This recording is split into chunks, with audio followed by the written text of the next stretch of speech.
Good afternoon, everyone, and welcome to this November 20th, 2018 meeting of the Sustainability Commission of the City of Palm Springs. We're delighted that all of you are here, and I would ask Dan if he would do the roll call, please. Chair Jackson.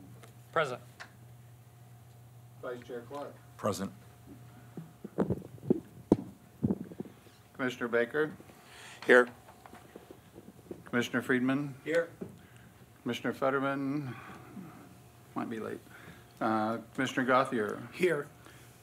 Commissioner Goins is not here. Commissioner McCann. Present. Commissioner Santora. Here. Commissioner Wilson. Here. And we have a quorum. The agenda was emailed and posted last Thursday per city regulations, and so I would ask for a motion to approve the agenda as posted. So moved. By Commissioner Baker, second. Second. Commissioner McCann, all in favor say yes. Yes. Opposed say no. And we have our agenda for the evening. I'll call on Jay and Dan if there are staff reports or messages from the city manager you need to pass to us. Stopped us in the wrong spot. Go ahead. What Dan's about to show is just a presentation that was provided at the last council meeting having to do with Plastic straw. the plastic straw ban. We weren't informed of this ahead of time, so I just happened to run across it while watching the council meeting last week.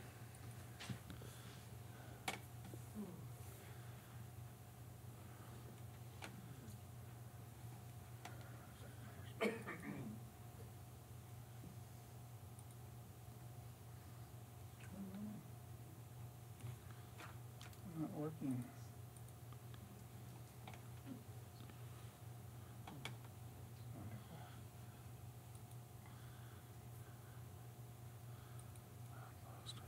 Well, while we're working through that, let me go on and give some updates on some requests that had come in from a few of the commissioners. Senate Bill 946 is the Safe Sidewalk Vending Act that was signed into law by the governor recently, and it states that sidewalk vendors may not be prohibited from vending on sidewalks. So that is a new change.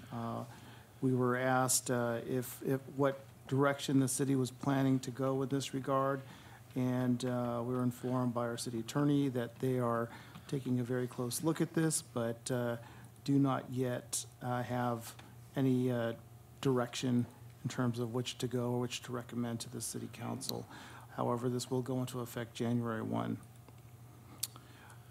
In regards to the community garden renaming, the Parks and Recreation Commission has actually formed an ad hoc committee to discuss naming policies. So we caught him at the right time as we were discussing renaming the community garden in honor of, Michelle Mycian. And we do not have any updates from the Park and Recreation Commission at this time on that. I talked to Travis in January. Oh, I'm hearing they may have information in January. Thank you. Can I ask a quick question somewhat related to that? Please. How have the plots been claimed? Do we have a higher percentage of gardeners this fall than we've had previously?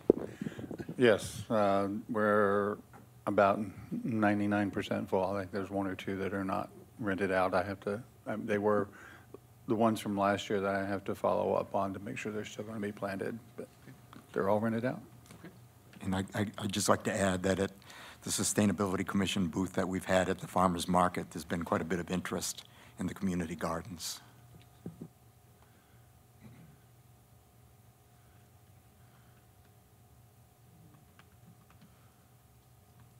Still looking for your straw stuff? Yeah. Okay. Shall we come back to you when you find it. I mean, move that's on. fine. Yeah. That's not a problem. I'm looking at the audience. I don't see a representative that I recognize from another commission for a report. So I think we will skip that agenda item.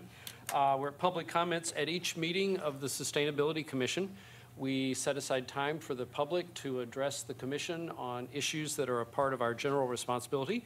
If there is anyone present who wishes to speak to the commission, you can come forward to one of the empty chairs. Use the microphone, please, and identify yourself by your name and your city. Is there anyone who wishes to speak in public comment tonight?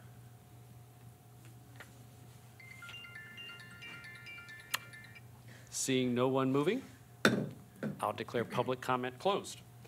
I also don't see that there's anyone unrecognizable in the audience that I need to introduce, so we are at meeting minutes. The minutes of October 22nd, our special meeting that was at a different date, were emailed to you. There's some corrections that Dan has made. Is there a motion to accept the minutes as corrected? So moved by Commissioner Santora. Is there a second? Second. Second by Commissioner Baker. All in favor say yes. Yes. And opposed say no. And our minutes are approved. And one abstention for the record. Oh, yes. As I was not. Yes. As I was not abstaining, as I was not in attendance very at that much. meeting. All right, Gary Calhoun has made his way to the table for the recycling report. Gary. Happy holidays, everyone.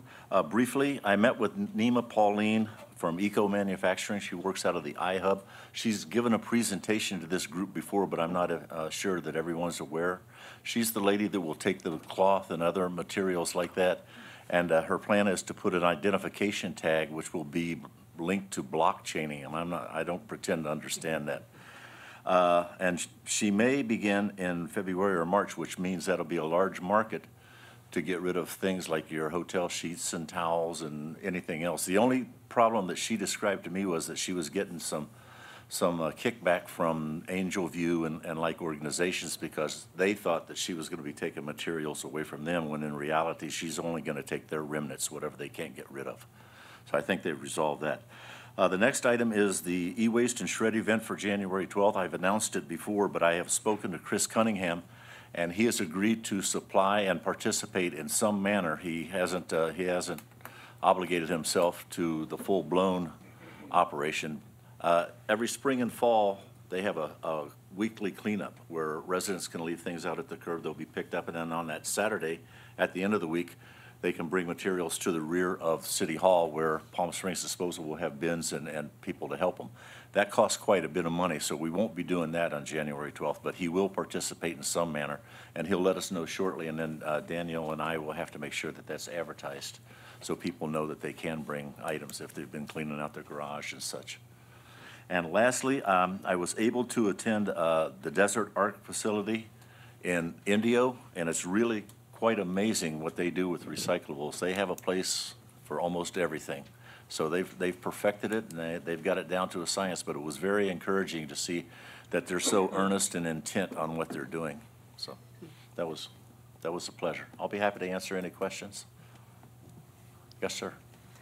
And then at the meeting last month, you said that the beverage container recycling grant proposal was due December 4th. Yes. Do you have any status on that? I haven't submitted it yet. I'll do it this weekend probably. Okay, thanks. Other commissioners? Thank you, Gary. Happy Thanksgiving. We're at old business. We have two items. The first one is any update on the leaf blower brochure and informational campaign. Thank you, Mr. Chair. We do not have an update. Unfortunately, the AQMD information we were waiting on has not come through. We do intend to have the flyer and mailer go out, but we wanted to be sure we were in a position to maximize the rebate that's made available to any of the landscapers that want to take advantage of it. And so AQMD was offering the most in terms of a rebate from the only rebate we know of for commercial businesses pursuing the rebate. So unfortunately, we don't have updated information for you on that.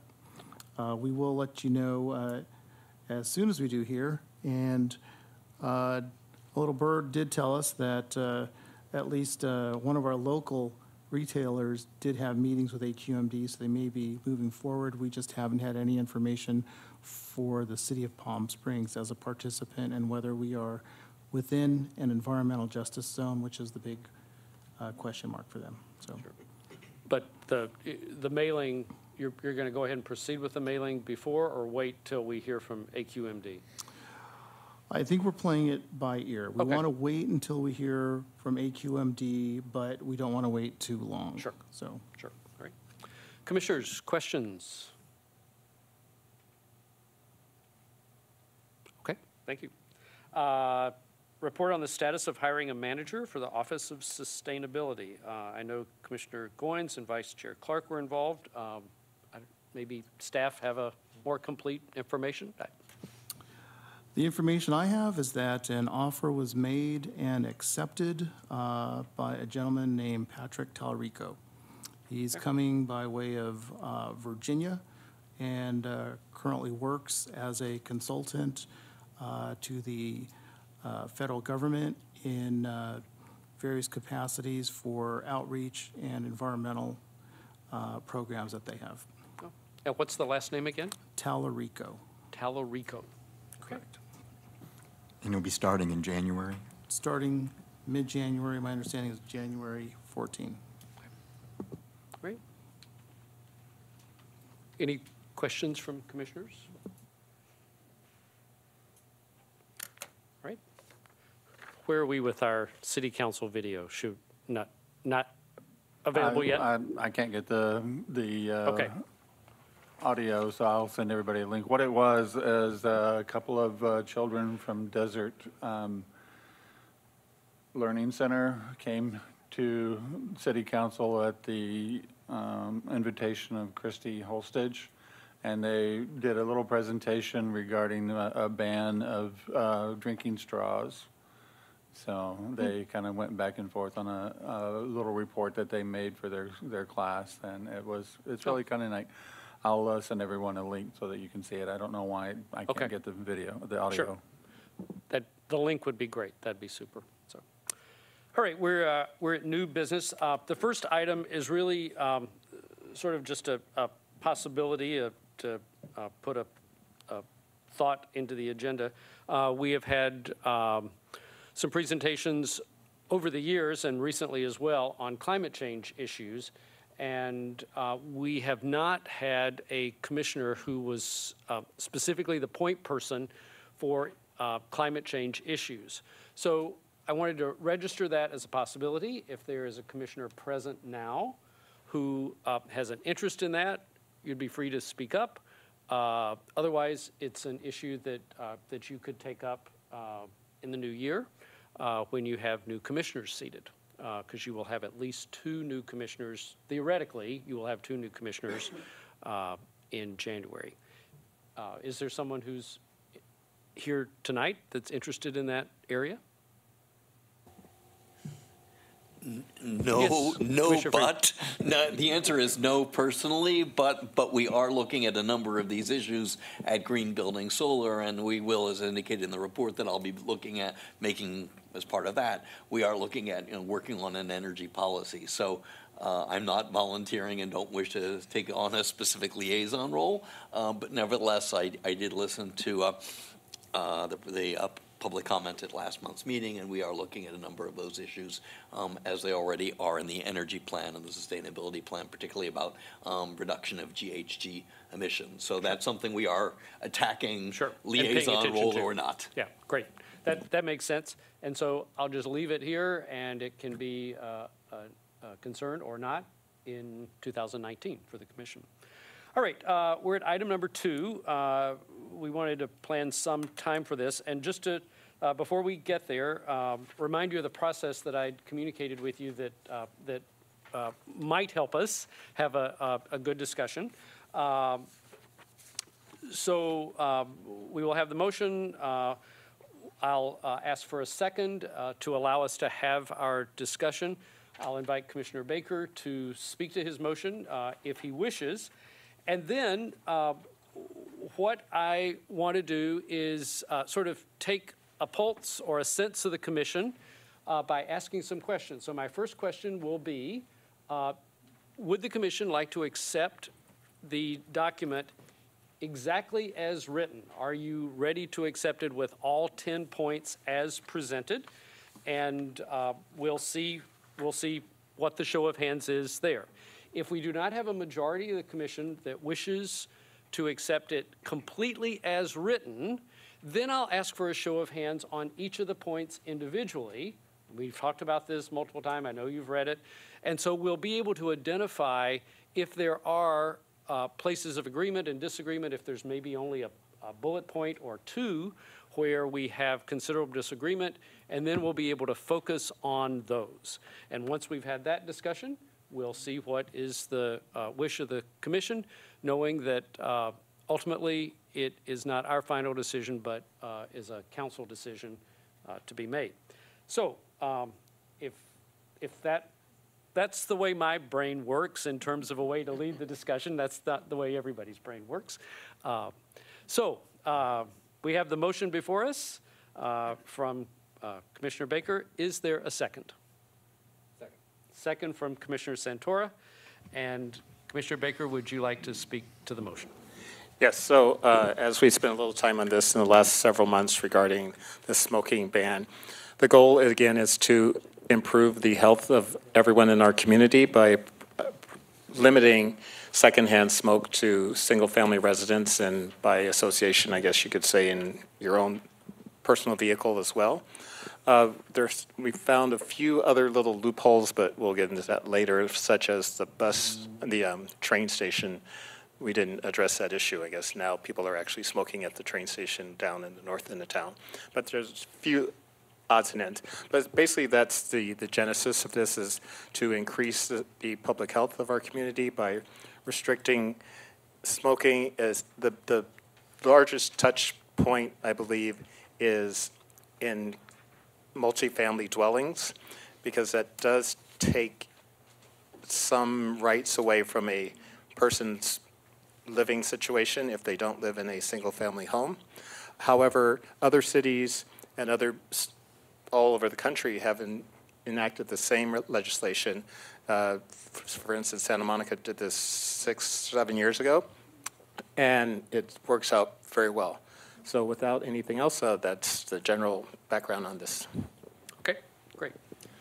All right, so we can see where we need to move forward. So I will ask the commissioners if you would support the document as presented that's dated November 20th with the 10 statements. If you would support that as is written as a recommendation to the city council, would you raise your hand? 1, 2, okay. And if you would not support it in its entirety as presented, would you raise your hand? 3, 4, 5, 6. Okay. All right. The vote was 2-6, and so let's proceed to see where we are on each of these, and I'll ask for the yes, I agree or approve first, and the no, I disagree or don't approve second. All right, point 1, the definition. Who is in support of that statement? Raise your hand, please. Can we have a discussion? Sure, we can. If you need a point of clarification, absolutely. Commissioner Friedman. Yeah, thank you. I, being the lawyer that I am and sort of, grew up with all of these codes, I think, I actually read the Business Professional Code, and for the life of me, I cannot find any reference to cannabis in the definition of tobacco product. Cannabis seems to be referenced in the Health and Safety Code.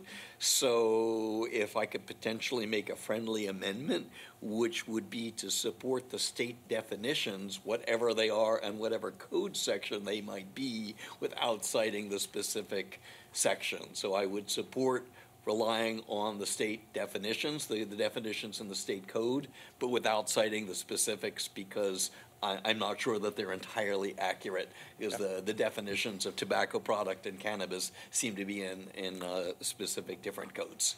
Sure.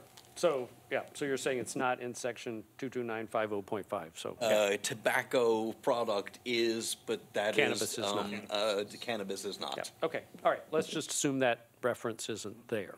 Good, thanks, that's, Mr. Chair? Yeah. I have a question about that. Okay. So we've raised that before at this commission, and we've been assured that cannabis is included. So I'm taking it at face value,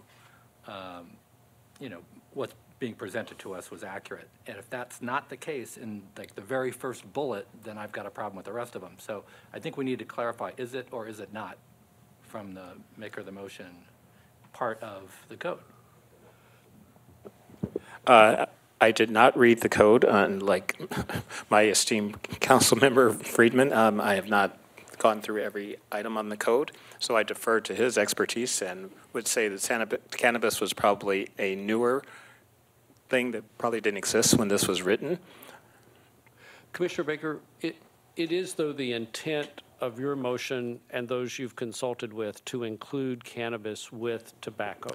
That is correct. So notwithstanding the code itself, the section number 1 still stands under state law. So by removing the code section, everything else would still be as we intend.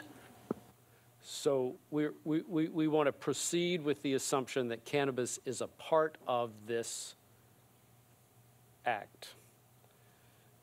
That's the intent of the maker of the motion. Now, we can disagree with that, and we have every possibility to disagree with any of this we want, but it's the intent of Commissioner Baker, I don't want to speak for you, that cannabis is a part of the smoke. That is correct. That's We intend the referenced. cannabis, Okay. because as Commissioner Friedman indicated, other state laws do compare cannabis and tobacco as similarly ingested products. For instance, impaired driving, for one example, they're treated equally. So I still have the concern about the way this motion is introduced then. So I'm going to have to withdraw my second based on the fact that it's not accurate. And I didn't have the code, so I was sort of relying on the document to speak for itself. But since it does not, I'm going to withdraw my second. Your original second? Okay. We're so far into the discussion, I don't know parliamentary procedure. If it seems like we're too far along for you to do that, but I'll just ask for someone else to second. Sure, okay. Is there someone else who wants to second so we can continue discussion? I'll second to continue discussion. Okay, because the other possibility is then that the motion will die for lack of a second and we'd move on. That would be what we do. Okay, so we do have a second. Okay, so we've had a point of discussion that commissioners are not in agreement with all 10 points. So we're circling back to see, regardless of where it is in code, if we are supporting a definition of tobacco, including cannabis, vaping, chew, snuff, and intending that this legislation include all of those uses of product. If you agree with point 1, say yes, or I'm sorry, raise your hand so I can see. And if you, okay, 2, if you are in disagreement with this statement, raise your hand. 5, okay, thank you. All right, point 2, supporting current federal and state smoke-free policies in multi-housing spaces and common areas thereof. Who is in support of that item? Raise your hand, please. 1. Who is in disagreement or deposed? 3, 6, okay. Supporting current case law regarding obliging HOAs to require common space to be smoke-free. All those in support of that, raise their hand. 3. Okay, all right, sure. What case law are we referring to? There's case law has many different results, and just to say that we're supporting case law is really a meaningless statement, in my opinion. All right, Okay. I've raised the same point without knowing exactly what cases, and obviously it'll be a court decision. It'll be fact-specific, and it's not clear to me whether it's an interpretation of some specific HOA CCR specific to that HOA, or an interpretation of the, I guess it's the Community Interest Development Act. So I honestly, with all the research that I did not have a chance to try and find what the quote-unquote case law is. So I don't have the answer to that question. All right. So I think what we're identifying is some problematic language in point 1, and also some problematic language in point 3. And that's okay. We may end up with a whole different motion at the end of this discussion. I mean, who knows? Can I ask you a question? Please. What is the definition of common areas? So does that mean like a swimming pool, something like that? Yes, common areas in HOAs, of course, every HOA is free to define it as they see fit, but typically a common area is what one would consider shared communal space, whether it be a community room, a swimming pool, tennis courts, a dog run, anything outside of your own 4 walls.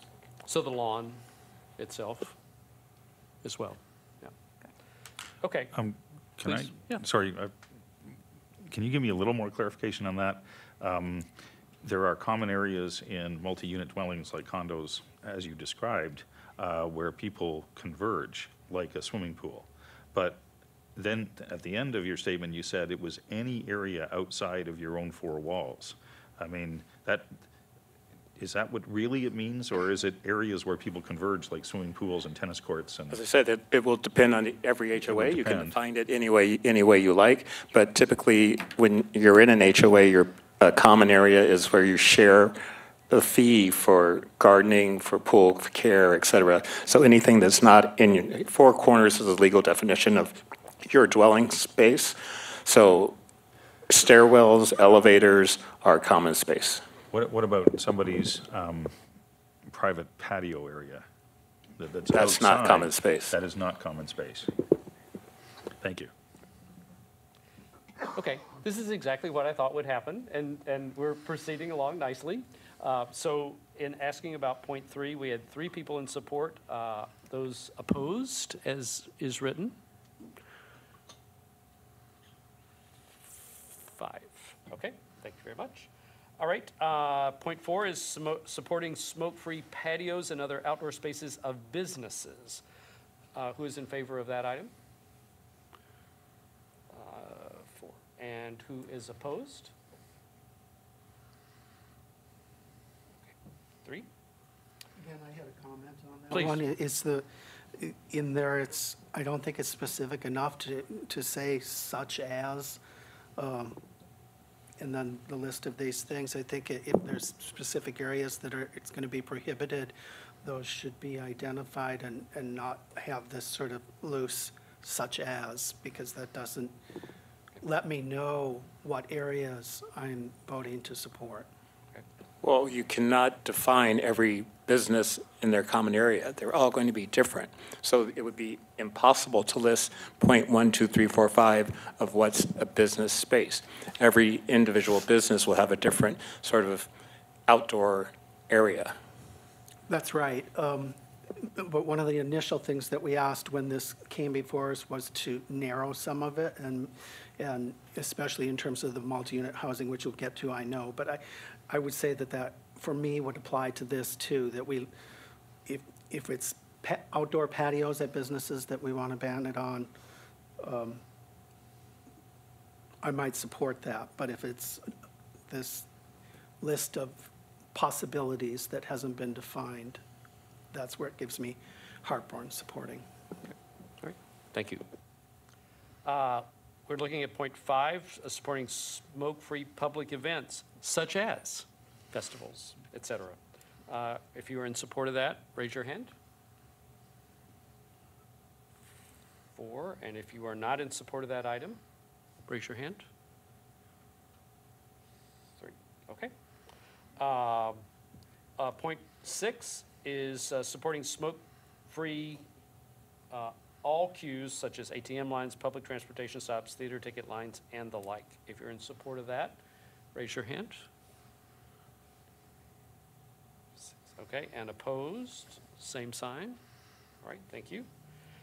Supporting smoke-free public transportation conveyances, buses, taxis, transportation network companies, which must mean ride shares, limousines. If you're in support of that, raise your hand. Okay, I was going Oh, to make a please, comment, if I may. please. So I have a lot of problems with, sorry about that, I have a lot of problems with this. First of all, it's not clear what the existing policy is for buses and taxis. So Commissioner Baker, if you know what that is, that might be helpful. And then it's even more complicated. So Sunline regulates the taxis, and the bus system is a Sunline system. In terms of TN, transportation network companies and limousines, those are very lightly regulated by the city, but they're really regulated by the CPUC. The way the city now regulates the TNCs, you recall that council has adopted an ordinance earlier this year that requires the TNCs to get permits for airport pickups, but I believe that is the only way the city regulates the TNCs. And that would require basically negotiating with Uber and Lyft their airport pickup, but because that I believe is the only city jurisdiction on that. And as far as limousines are concerned, once again via the airport, there is a specific agreement that the commercial vehicle operators have to sign if they want to do pickups at the airport.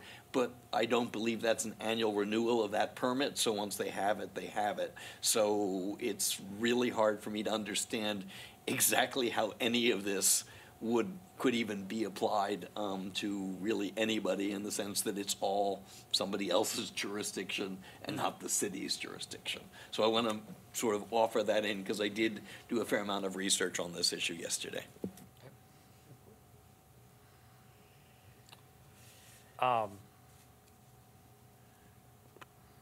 Commissioner Baker, do you have any response you want to make? No, I concur in part with Commissioner Friedman and dissent in part. Smoking is not allowed on buses in the city of Palm Springs. So that's already, I have no idea about the limousine services, and I've never encountered anything with the rideshare, either pro or against smoking. So to that end, I do not know the answer, but I do agree it is outside of the city's purview. So should we exclude this item completely, or do you want, how do you think we should proceed, Commissioner Baker? Well, public transportation conveyances such as buses definitely applies. Okay. The others, we don't have the exact authority. Okay. Over. And again, we're just getting a general sense. Commissioner Wilson. Well, I think we're merely making an endorsement to, right, isn't Right. That's the motion here, so. We're not regulating ultimately. Okay. Although we are talking about an ordinance ultimately, but I don't know. I don't know if that helps Commissioner Friedman. Okay.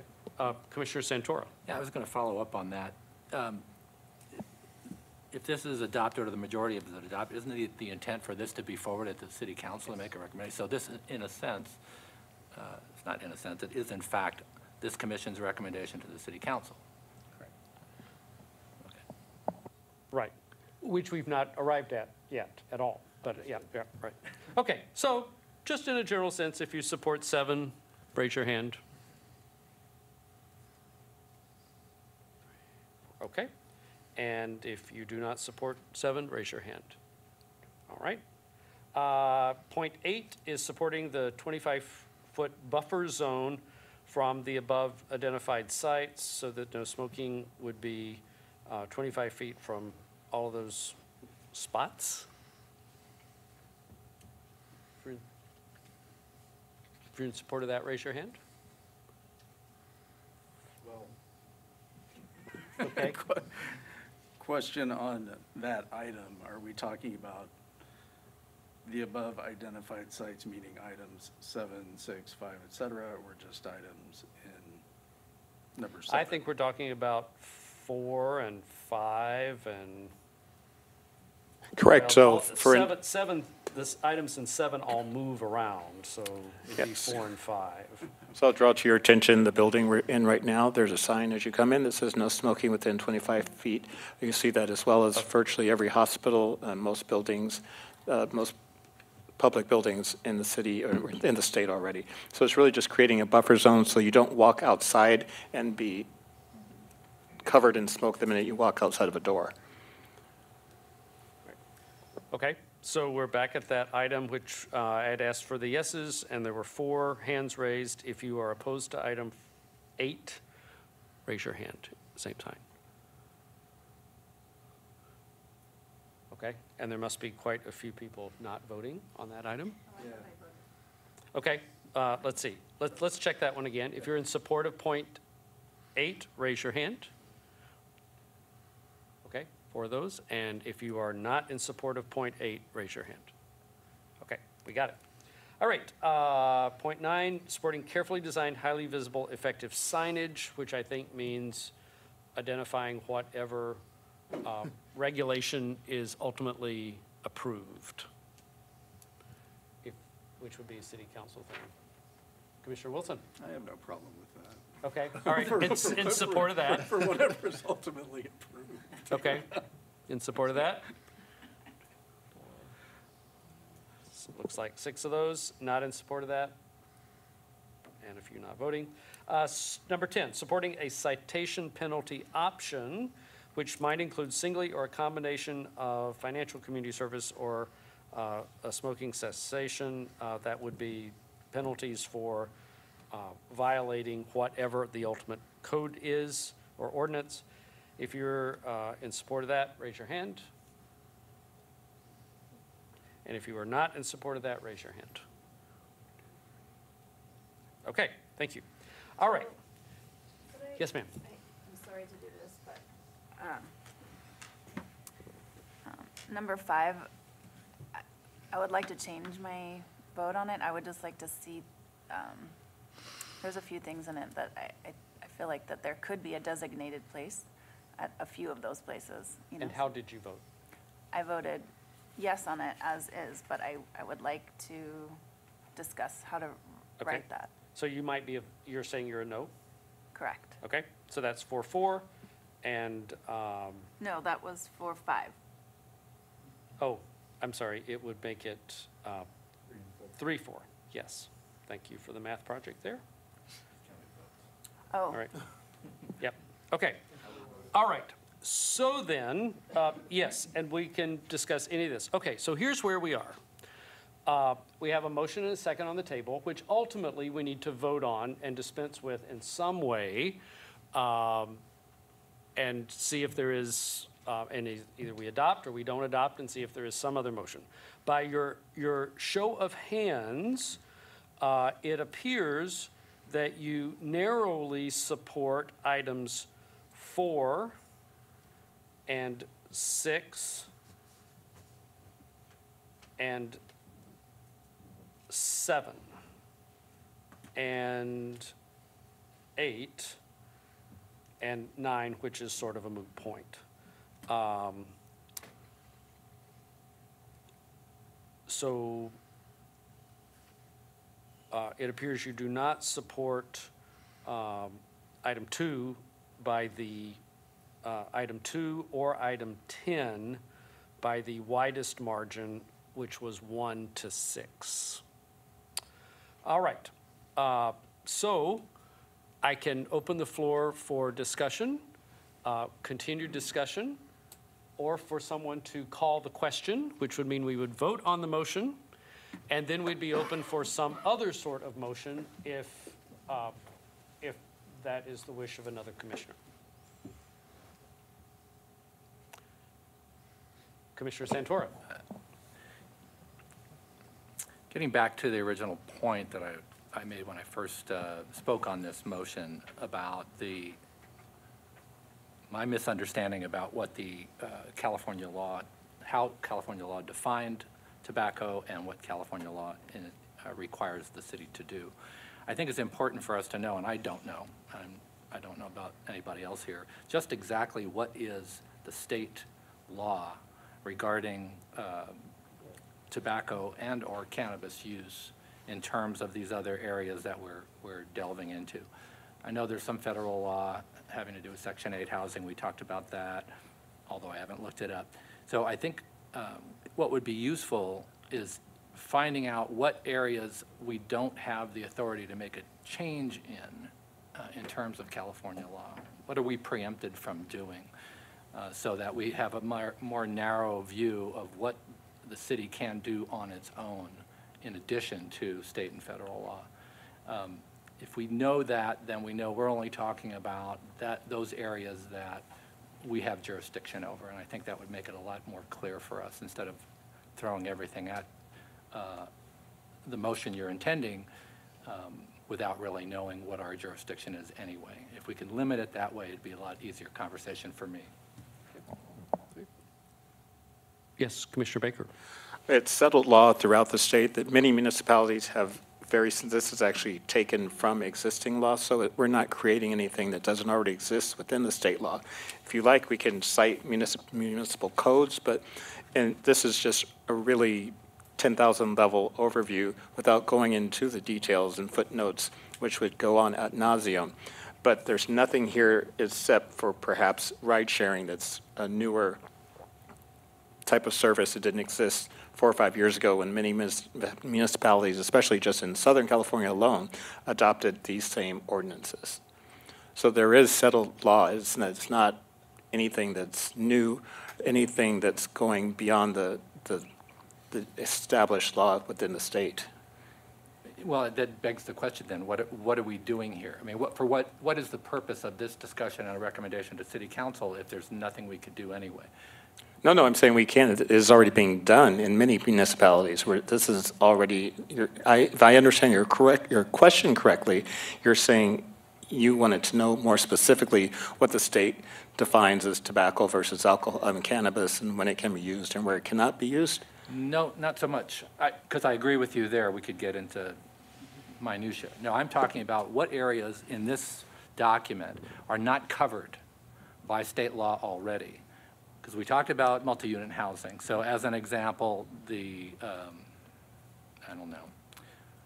smoke-free patios and outdoor spaces of businesses. So that's not covered by state law today. Is that what this indicates? No, that is covered. I'm saying not state law by other cities within the state of California, Okay. not state law. That is correct. All right. So those are the areas that I want to make sure. So everything in here, with the exception of the citation of the state law, is something that the city has discretion on and can or can choose to do or ignore at this point. Possibly with the exception of the transportation issues that Councilman Friedman pointed out, where the city does not have the authority to control. All right, thank you. Other commissioner comments?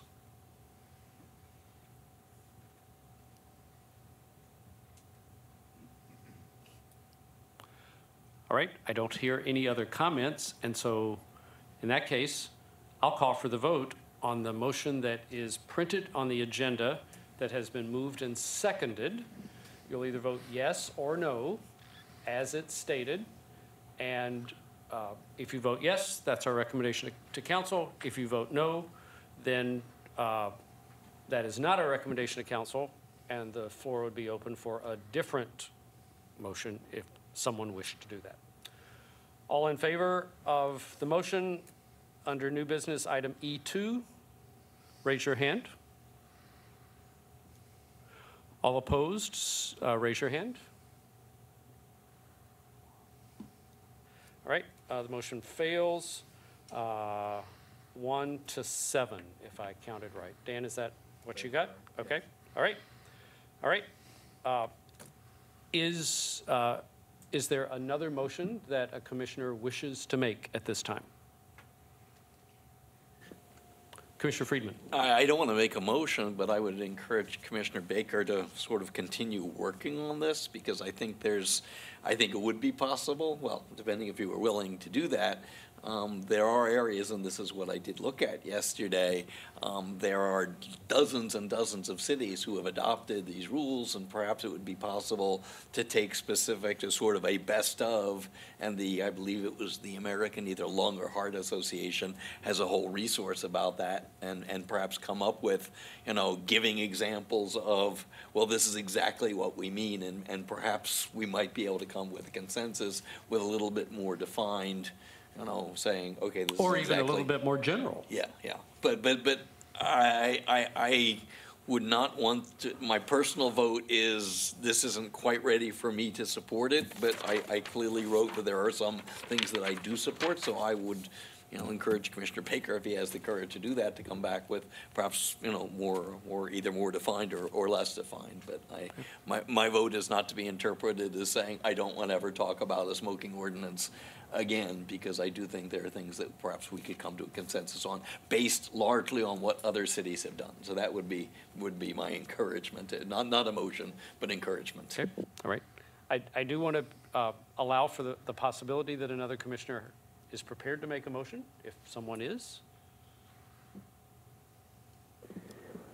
I would move to reconsider the motion at a further time after further research, and I can go back and give more specific examples and citations to vis-a-vis the comments received today. Sure. I don't even know if that needs a motion. It can be entered on the agenda at any point you request. So I think I'll call that out of order, but you're welcome to put it on the agenda at any point. All right, thank you. All right. Item number 3, Dan, would you like, or Jay, to give us some background on how this item came to us? Thank you, Mr. Chair. So as we discussed, the AQMD program for rebates for gasoline-powered leaf blowers, we did get calls from residents who wanted to know if the rebate was also available to them. And in fact, the AQMD program does not make the rebates available to residents. So in trying to achieve the goal of eliminating gasoline-powered leaf blowers, it was brought up that perhaps a rebate should be provided to residents also. So this is just some concepts on how the Sustainability Commission could assist residents with exchanging their gasoline-powered leaf blowers for battery-powered leaf blowers. And essentially, we'd look for a $10,000 allocation, which would cover the rebates for the leaf blowers. The cost of recycling and hauling away the old leaf blowers is not known, but we have contacted Yoshi's, and there are possibilities there, and we do not believe it's going to be a very large amount anyways, and that the $10,000 would cover that.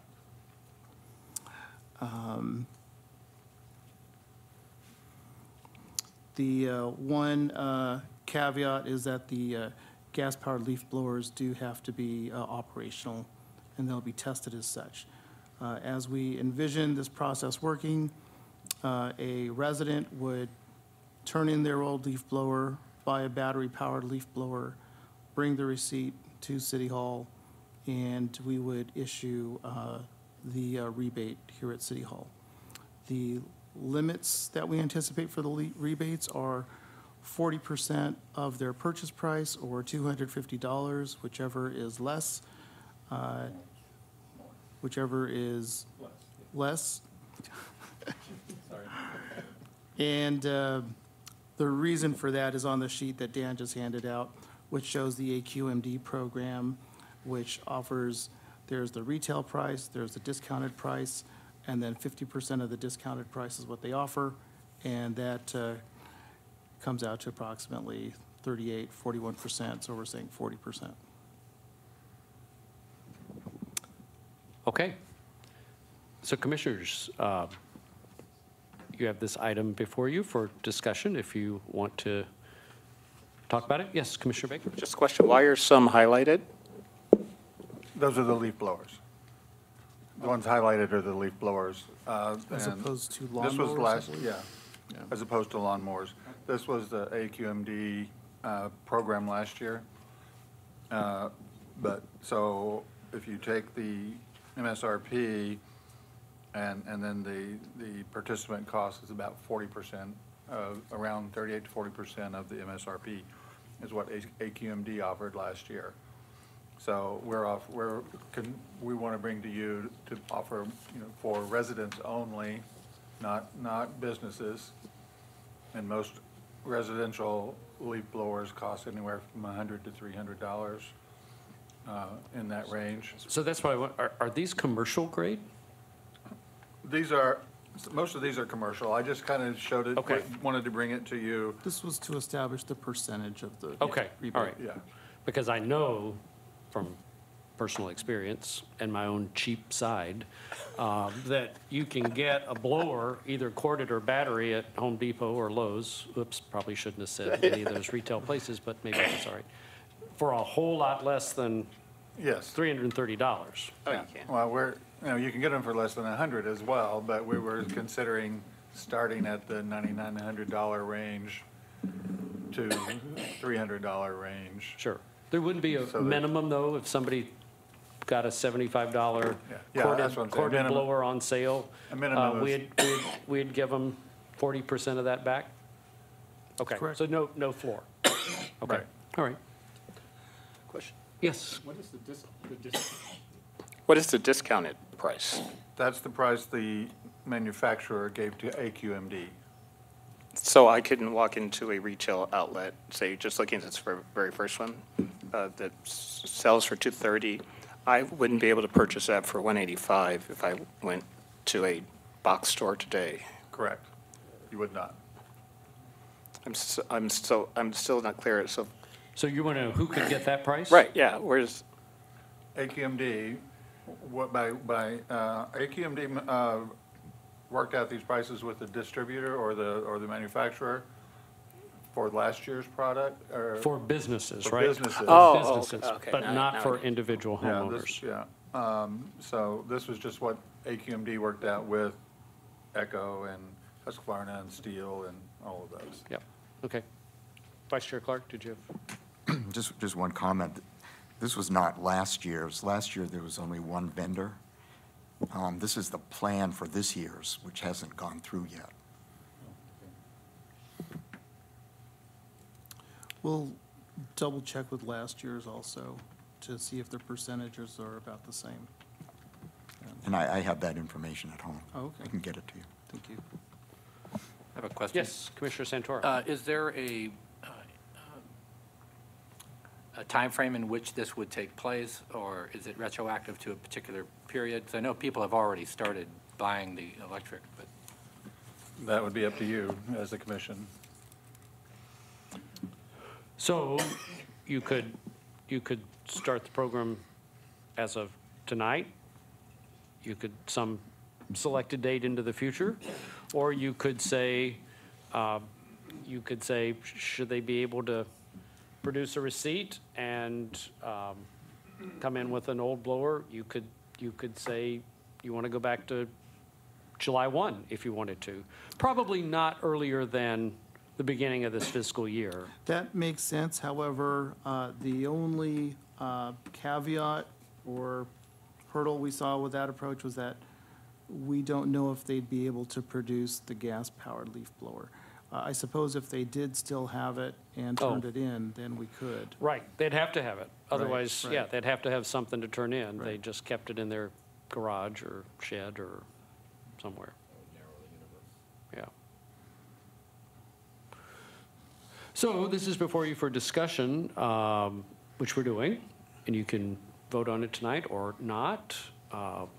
Commissioner Gothier. I guess, one concern I have is that if 250 is the cap, and we're only allocating $10,000, that's only 40 people. That's not a lot.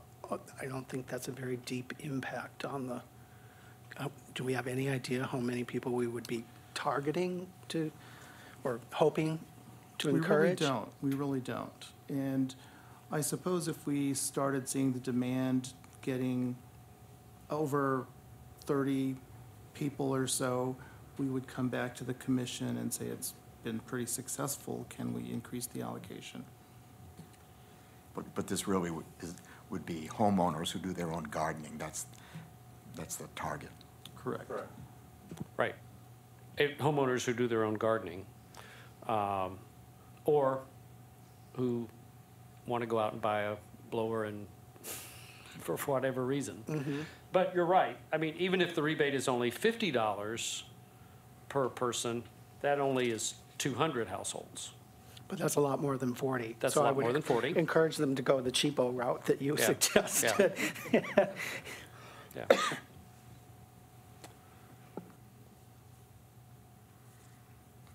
Other questions from commissioners?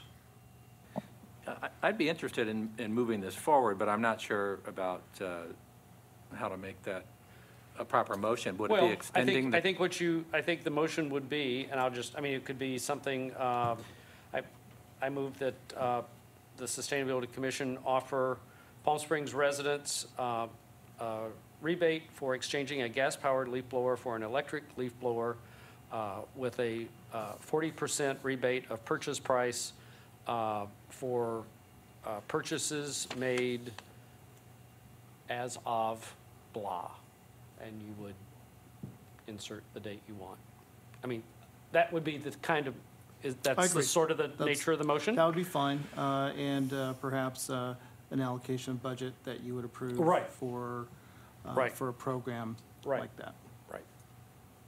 So I was not making a motion. The chair doesn't do that. I was just giving you an example if someone wished to do that. And I'm not encouraging it one way or the other. And how would residents find out about the rebate program? It's a very good question. Well, at this point, you could insert it in the text in the yet-to-be-mailed flyer to every household. I mean, I know it's basically designed, but it wouldn't be difficult to say a rebate is available. I mean, you could create 3 sentences and put it in the brochure. the Right, you flyer. could just refer them to the Sustainability Commission website, and we could have information on Exactly, there that about too. it. Yeah. So that would be the easiest way to get the word out, is if we threw it into our, So would this essentially be extending the current commercial rebate to residents? No.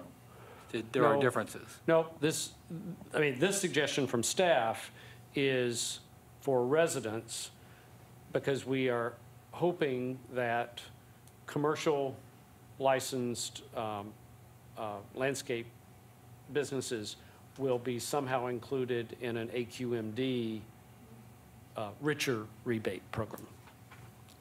Gotcha. Should that not be the case, then yes, you might end up talking about something else. Okay, so the motion that you read would include the requirement to turn in a gas-powered one as well, right? Yes. Or that you were I was speaking to. paraphrasing what is in 3, so yes, it says, for exchanging a working gas-powered leaf blower.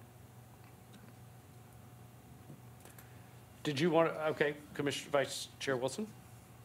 Clerk? I'm looking at Grant and Remembering old times. remembering old times. Old times. Yes, Vice Chair Clark. Thank you. Just a question, do you have any estimate for what it would cost to handle and dispose of the gas-powered blowers? Because that would limit the number of participants, because that would be part of the $10,000. Well, that is the unknown number. We believe it would be covered in the 10,000 allocation, if it is 10,000. But what we're hearing from our local distributor of leaf blowers and equipment is that they are planning to have a disposal unit, or I should probably call it a container, on their site to haul away used gas-powered leaf blowers. And they've indicated to us that they'd be okay if we wanted to have exchanged gas-powered leaf blowers included in there, and that there would be just some type of a minimal charge for that. And we will try to find out more information from them, but they actually didn't know, because it's the manufacturer, one of the manufacturers that is providing the recycling services. Okay, thanks. All right. Yes, Commissioner Freeman. Could we possibly lower the maximum, so 40%, but not to exceed, for example, $200? Because Chair Jackson, you were suggesting that you really don't need to get for individuals, you don't need to get a super duper sort of unit. And so we want more people to participate, perhaps, keeping the 40%, but lowering the maximum amount, which means that if you buy something for $500 or more, the rest is kind of on you. So we don't want to sort of necessarily encourage people to get the luxury if, in fact, the smaller units will suffice or do the job. Yes, we believe we erred on the aggressive side in that 250. We actually started at 200, and I think that's... What number do you like, Commissioner Friedman? 200, actually. I would prefer 200 as opposed Okay. to 250, which gives you a $500, up to $500, and Sure. suggest Okay. that should be sufficient. If you need more than that, then you probably have a big enough yard that you've hired the work, or you can afford that, yeah. All right, we still don't have a motion, so I'm going to move on to committee reports unless we get a motion.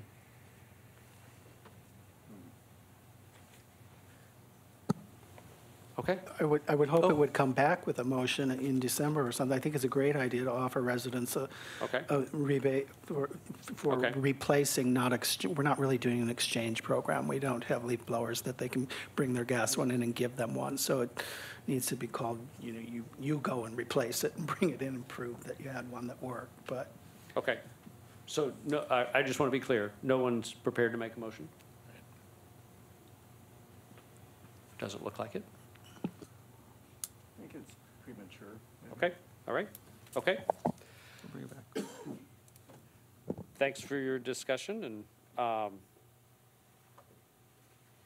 we'll consult with staff and see if there's a motion that we want. Does the commission want this to come back in December? Yes. Okay, all right. Is there an appropriate subcommittee to refer this Well- to come up with a motion? Vice Chair Clark and I were the leaf blower subcommittee. Shall we talk about it and talk to Dan and Jay about it? Okay, all right. Sure, we can do that.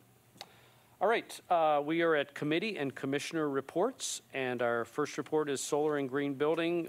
Commissioner Friedman submitted a report for us. Commissioner Friedman. Okay, well, the first thing is that at its October 17 meeting, council accepted the solar photovoltaic systems at the Palm Springs wastewater treatment plant, animal shelter, and convention center that were installed as part of a citywide solar project. And Assistant City Manager Marcus Fuller commissioned a video that was shown at the council meeting. So here it is. Let's go to the videotape. Very impressive. I was quite pleasantly surprised.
Okay, well, now that we have something to show, the solar facilities will be featured during the Desert Renewable Energy Tour that the Commission voted earlier this fall to sponsor as part of the Neighborhoods USA Conference next May. And I'm very pleased to report that Commissioner McCann and our workshop proposal was finally accepted by NUSA, so we will be doing a workshop at the NUSA conference focusing on both the city's renewable energy and waste reduction efforts. And then the commission will also have a booth at the conference, and Daniel will circulate, I guess, probably a sign-up sheet. It's May 15th through 17th during the day for each of those days. So stay tuned, and hopefully you can join us at the conference. As indicated in our report, we had a very successful Energy Code conference on October 29th at UCR Palm Desert with about 50 outside attendees. Hot Purple Energy and CVAG covered all the costs, so zero cost to the commission, so we were very happy about that. And presentations were very hands-on, and Daniel's already posted them on the commission's website if you'd like to take a look at that. We will most likely have another conference workshop next year right before the fall, right before the Energy Code, 2019 Energy Code goes into effect on January 2020, but given the substantial amount of work involved, we'll probably outsource that to one of the providers that actually does train. We'll be doing training up and down the state. So we'll facilitate, but the substance content will be provided by a third-party provider. Katie Barrows of CVAG and I will be speaking early December with a representative of the Center for Sustainable Energy, which is one of the speakers at our workshop, about bringing their Energy Code Coach program for building and planning staff to the Coachella Valley, and I'll report back on that at the next commission meeting. I'm just trying to set that up there.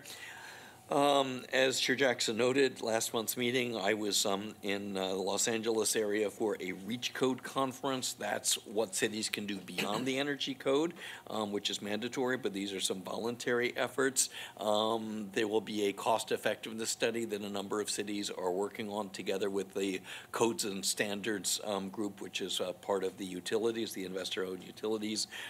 So staff is looking into the city simply signing on to that with no cost or commitment, but that would be simply a resource that I would use to work on some of these policy issues and come up with a sort of a proposal about some of the energy policies along the lines of what we did for solar.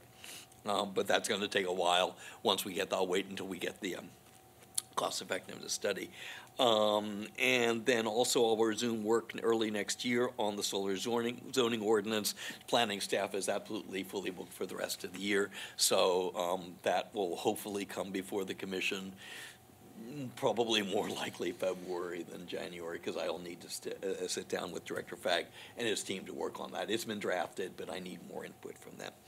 And then finally, our next public event is the Modernism and Sustainability Workshop that Commissioner Goins will be leading. That's part of official Modernism Week event, so you can get tickets. And that will be on Saturday, February 23rd at the Modernism Week Camp facility downtown. And Commissioner Goins will be leading those efforts. And that's it for my report. Questions of Commissioner Friedman?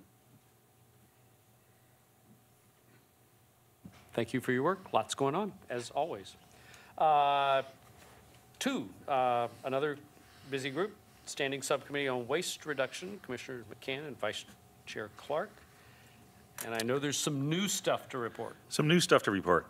On item 1, the construction demolition waste ordinance, I don't have anything new to report tonight, and Jay, unless you and Dan do, then. We are following up and finishing up on the surveying of other cities who do not have C&D ordinances, and expect to have that information by early next week with a revised staff report incorporating that information to go back to the City Council. Very good, thank you. Item 2, reducing polystyrene takeout containers and plastic straws. So this one is ongoing. We were looking into a fairly comprehensive ban and doing some background work on that early this year. And then, of course, the state passed their ban on straws for restaurants of a certain size in August. So we've gone kind of back to the drawing board now, and we're going back to this more comprehensive, all sorts of plastic products. And so we're doing research right now on that. We do have all sorts of blueprints from other municipalities. I'm zeroing in on Long Beach at the moment because Long Beach just passed a very comprehensive ban in March. And one of the city council members leading up to that led a impact assessment study. And that became part of the discussion at the city council, and then it was passed anyway in March. So I'm getting a hold of that impact assessment, and we can include it in our report. But the bottom line from what I'm reading, and there's been something like 1,000 municipalities now that have passed these ordinances, is that the impact of businesses are relatively small. The plastic straws, for example, cost less than a cent, and the alternatives are between 1 and 2 cents. So these costs can actually be passed on to the consumer in your bill for whatever it is that you're purchasing at these businesses, and the consumer is almost not going to notice. So that's where it is. I'm hoping to get this, the commission staff report ready to send it to City Council sometime later this week. I guess the only other thing I would add to that after the City Council meeting here last week is that I guess we're getting more and more pressure to get this thing passed as soon as we can, including from school children in neighboring cities. Item number 3, diverting and recycling the wet organic waste from the city's municipal waste stream.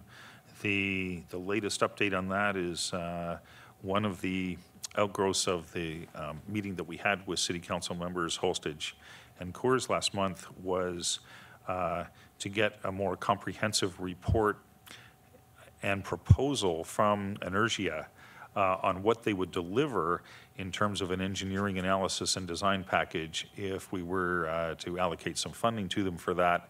On November 13th, Energia delivered that more comprehensive proposal for what they would write for their proposal. And I sent that out to the stakeholders and city council members. I don't have any update on it. I have not heard from any of them on it. Number 4, the battery recycling project. Dan had an update for me after I submitted this last week. Dan's giving me a blank stare. I thought you were going to report it. We did send in the signed contract, however, they never got it at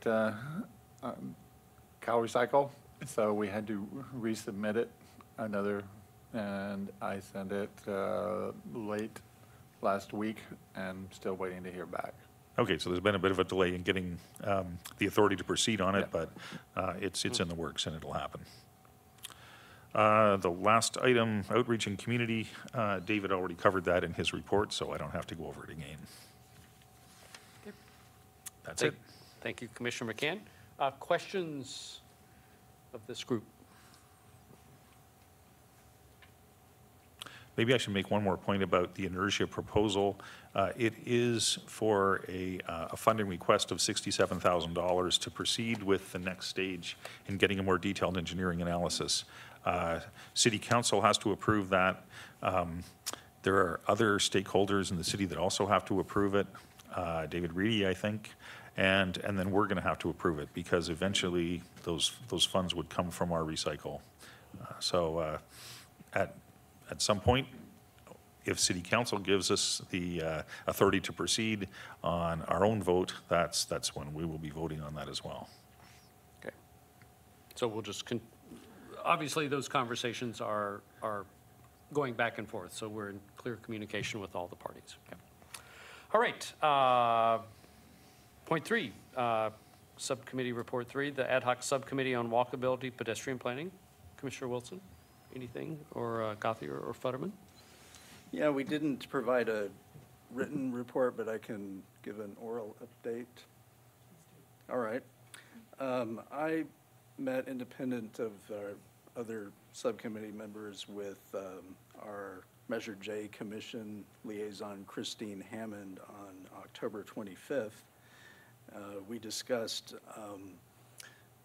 some some items such as the Caltrans Complete Streets plan and Vision Zero, which is an effort that a number of cities are trying to implement, which is a collision-free concept, which we might want to try to implement as a goal here in Palm Springs, which even big old Los Angeles is trying to implement by 2025, which means 0 deaths by collision, which I think is an exciting goal.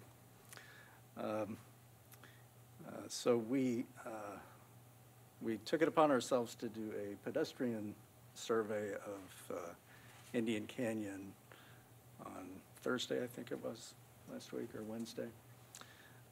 We couldn't get together until late in the afternoon, and so we got started at dusk, and it quickly got dark on us.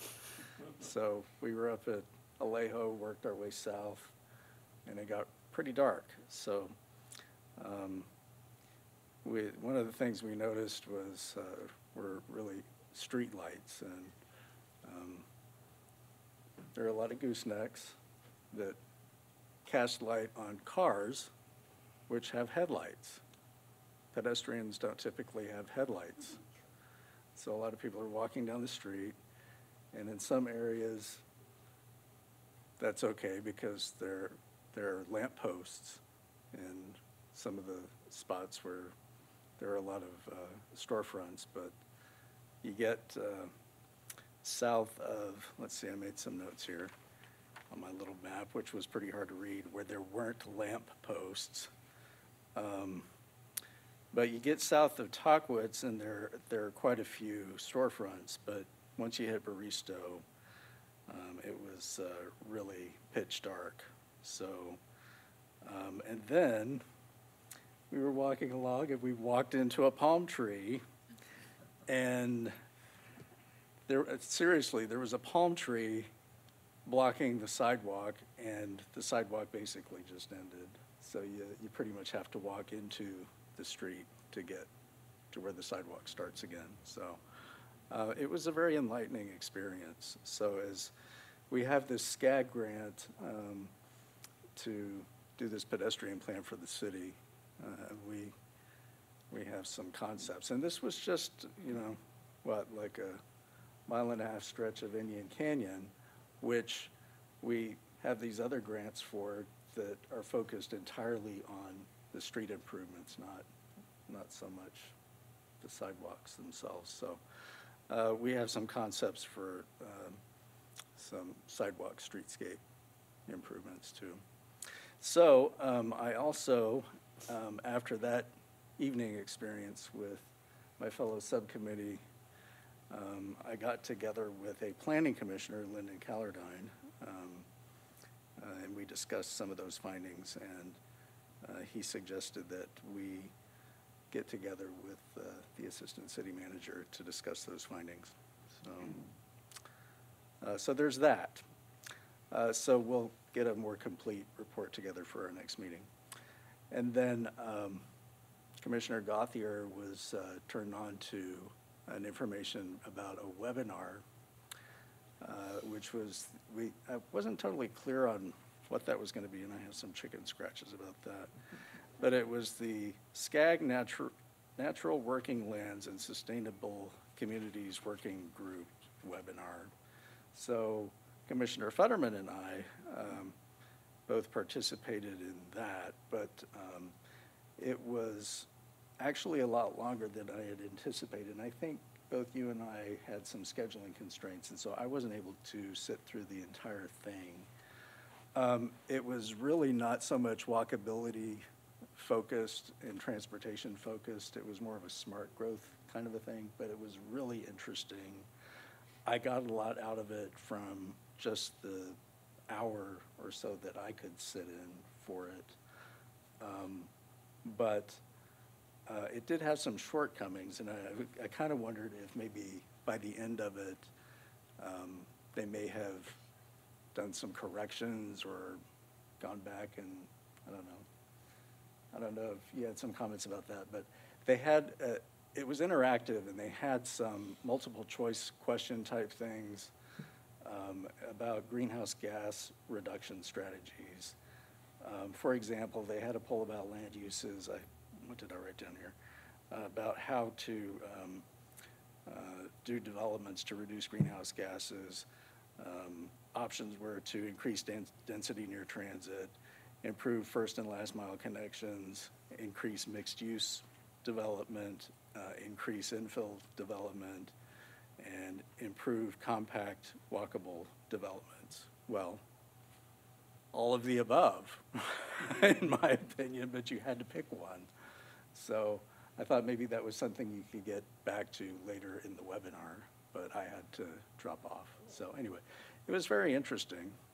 I don't know if you had any perspectives on that, because that was at the end of last week and we hadn't had an opportunity to talk. Was that the 2 o'clock that you attended? Yeah.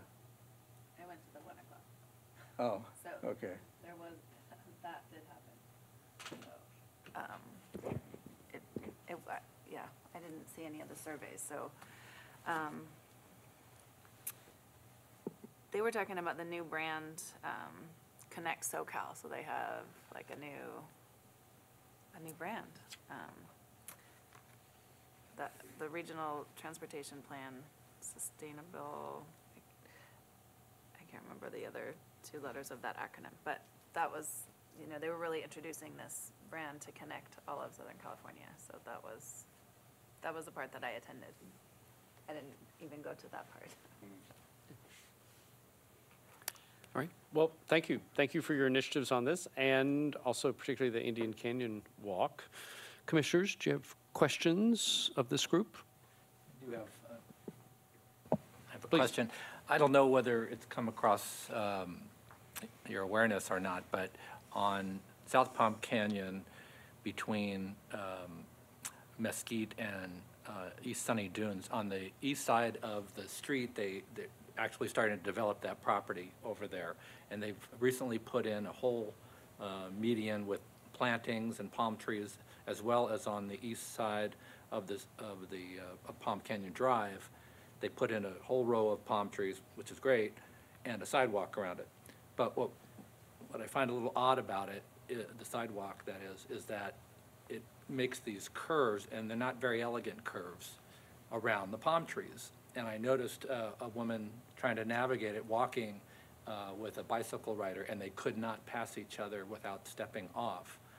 I'm just curious if that's the kind of thing that your committee would investigate or take note of or make recommendations on, because they're not done with that project. And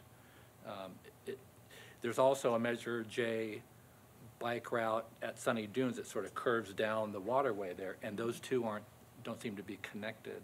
So it seems very disjointed, and I'm just wondering if that's an area of concern for your walkability subcommittee. We'd be happy to take a look at it, sure. Well, I'm not sure we could do anything about it, but. And it is odd, as I walk occasionally and bike occasionally, but when I'm walking, it's sometimes odd to find a cyclist on my sidewalk when 4 feet away is a marked, dedicated bike lane. So I yell at them, "Bike lane!" And I don't yell care of sustainability, but it works. It works. I'll continue to do that. I mean, if we've got a painted green line on the street, my God, let's use it. Thank you. Appreciate your work. All right, we are at item 4, the Ad Hoc Subcommittee on Film Festivals. Is there a report tonight from Commissioners Futterman or Gauthier? We had a great meeting on the 23rd of October. Greg and I met with Tim Raines and Megan Goring. And it looks like they're really interested in partnering with us on the Wild and Scenic Film Festival. And we're thinking about a year out. October 4th and 5th would be the first weekend of the Farmers Market, coming back over to that area by the Pacific Palm Springs Cultural Center. I'm in Santa Cruz, no, it just came out. So we're talking about having an opening night with an evening reception and a film, and then Saturday would have various, showings. One might be free and geared towards all ages and students.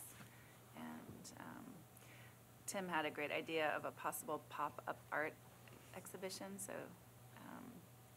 I think he was really excited. He had looked at the Wild and Scenic Film Festival before and didn't ever do much exploration of it, but was kind of waiting, I think, for someone like us to come along, and so it was very welcomed, and I think they're excited about it. So it looks like a good partnership, and we're looking at other funding sources and partners throughout the community, because it would be great to bring on board more agencies and folks that are interested. Anything you want to add?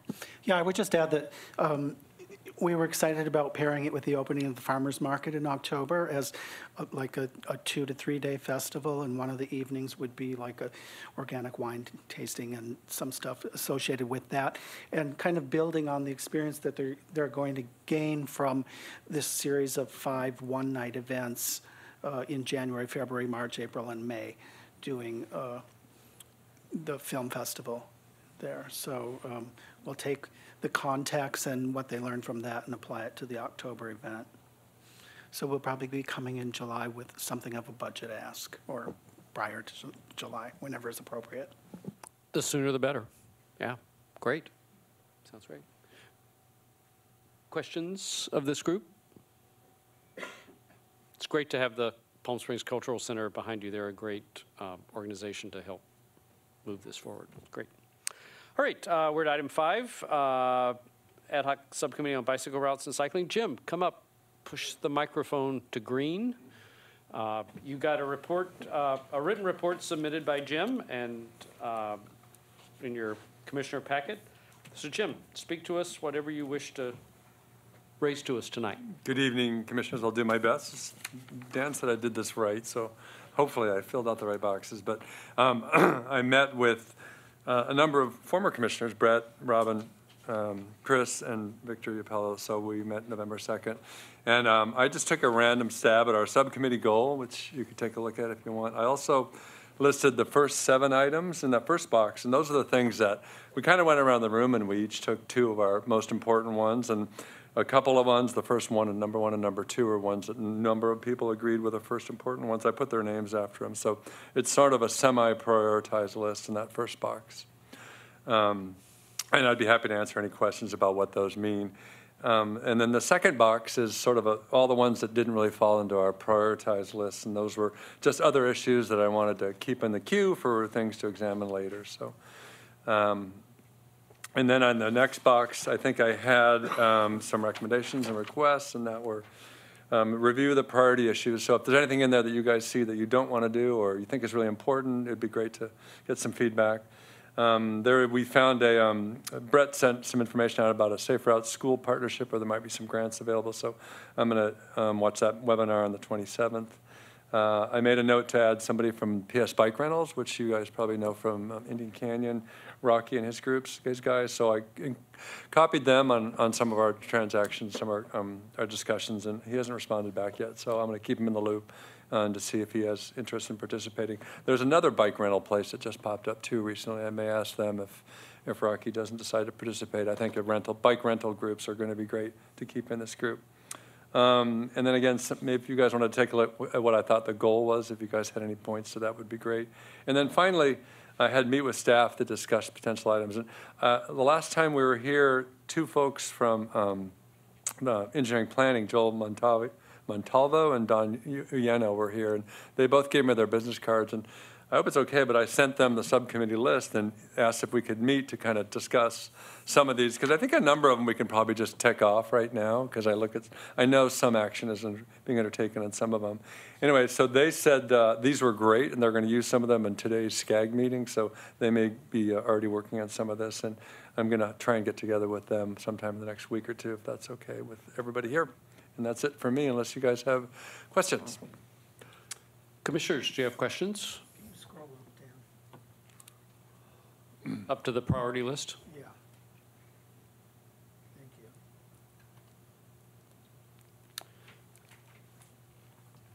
Jim, I wanted to ask, I'm glad you were talking to Don and Joel. Are we too late to the party on item 2 regarding Indian Canyon? I can't remember. The understanding from their presentation, I can't remember that there was a,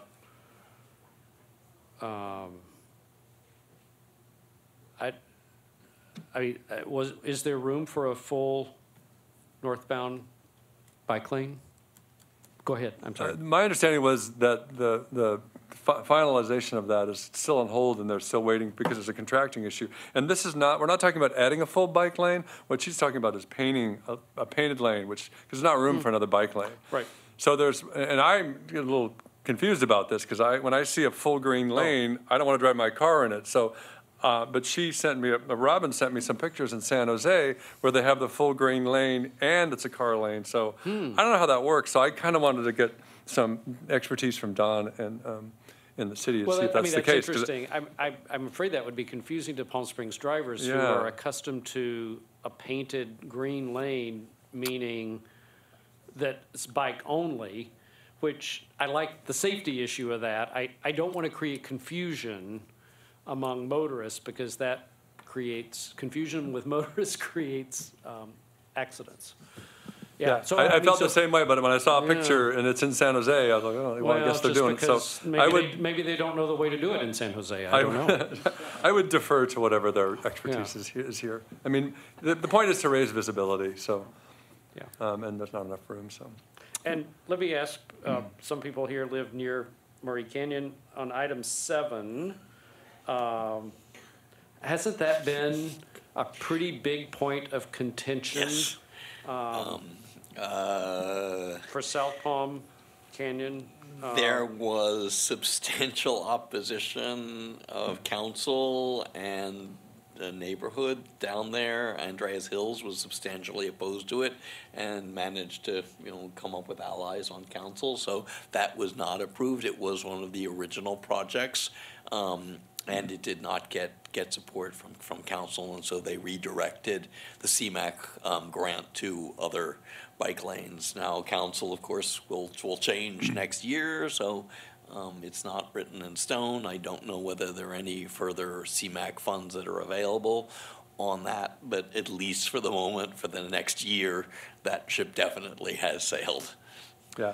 Yeah, and I think that's my point. I just wanted to alert you to political wins. Yeah, I understand. It's definitely on my my wish list, because I see so many bikes using it. And my next door neighbor was just recently hit by a car in that same block, because there's very little markings there, very little awareness, and the cars are definitely all speeding on that road.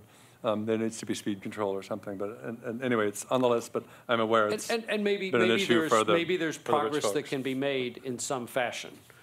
Just be aware of your.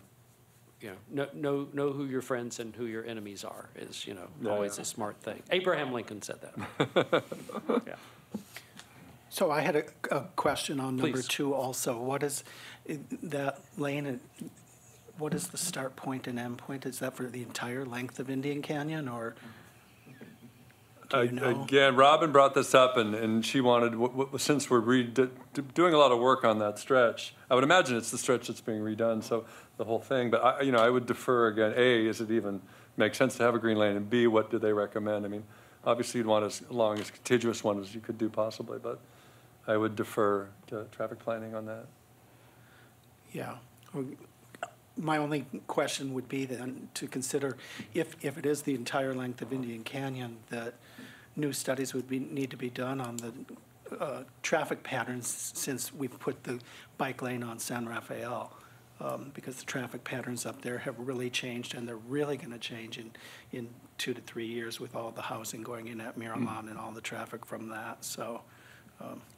Yeah, that item may be put to rest quickly when I meet with Don and those guys. So I'm on their radar to get together sometime next week or 2. So I'll report back to you guys when I learn from them. So, Okay.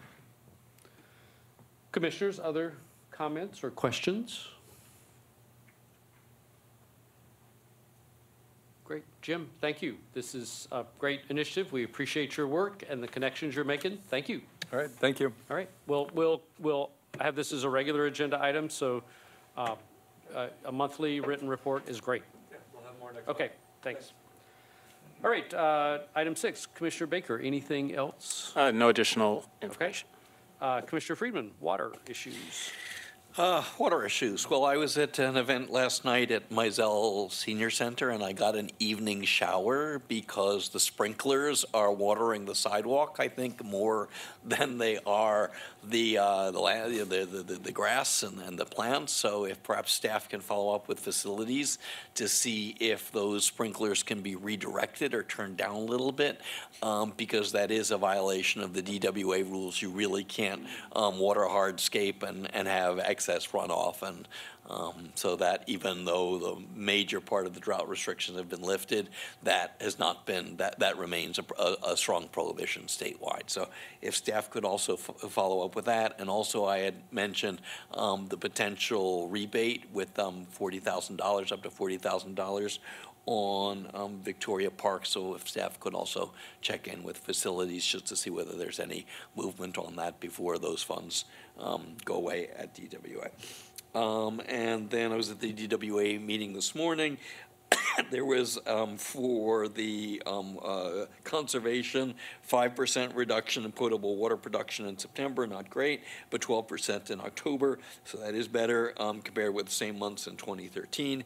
Cumulative savings over the last 12-month period is 13.2%. And cumulative savings beginning in June of 2016, when DWA put its 10 to 13% target in place, is 16.7%. So trending down a little bit, but still within the goal set by DWA of 10 to 13% conservation. So no alarm bells, at least for the moment. Palm Springs seems to be doing what it needs to do. Questions? Yes, Dan. I can give a little follow-up on Victoria Park. The reason it hasn't happened yet is they're still trying to find funding for what the city will have to pay to get it done.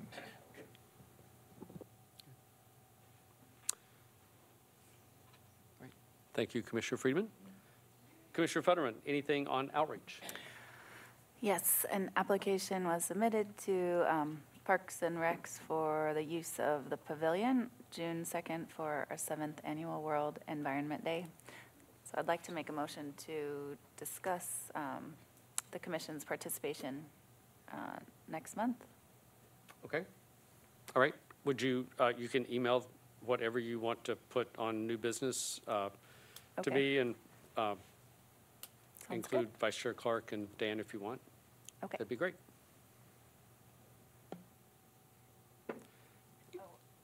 I wanted to mention as well, when we met with Megan, so there are these 5 sustainability film series that are happening in the spring. So it's actually going to be a nice kind of segue into World Environment Day, because partnering with her, I think that this is, I mean, it's something we've been doing for a long time, but we'll be able to have a table or something to do some outreach at these events. And those films, I don't know if it was mentioned that they've changed the time. So Saturday morning wasn't working out to get a whole lot of attendance, so it will be Thursday evenings. And is there a time set? Do we know?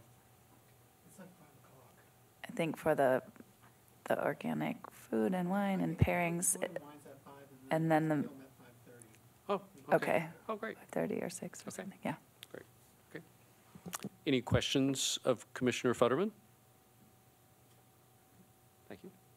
All right, we're at commissioner comments, and any commissioner can comment as they wish. I just wanted to alert you that presumably in January, you may have 2 new commissioners. There's a vacancy, and my spot as well. And so the expectation is you would be electing officers at the January meeting, so, or not, as you won't have a chair. That's up to you. I was thinking December, but if you want to do it in January, that's fine. You are likely, that's maybe a good point. What would if you wait until January, you might have your 2 new commissioners, but maybe not. I don't know what council members' interview schedule is, or you may choose to, you could elect officers next month. If you don't elect officers next month, Vice Chair Clark would have to create the agenda and would at least start the meeting in January. What is your wish for me to agendize? I would vote to do it in December. There's a suggestion to do it in December. I think that makes sense, so we'd have the chair at the meeting in January. Okay. Makes no difference to me. All right. Should we put that in new business? Would that be a new business item? Okay. We'd elect the chair effective for January of 19. That sounds fine. Okay. All right. Any other commissioner comments? All right. I'd entertain a motion for adjournment till our meeting on Tuesday, December 18th. Is there a motion? So moved from Commissioner Santora. Is there a second? Second. Second from Vice Chair Clark. All in favor say yes. Yes. And we are adjourned until December. Thank you.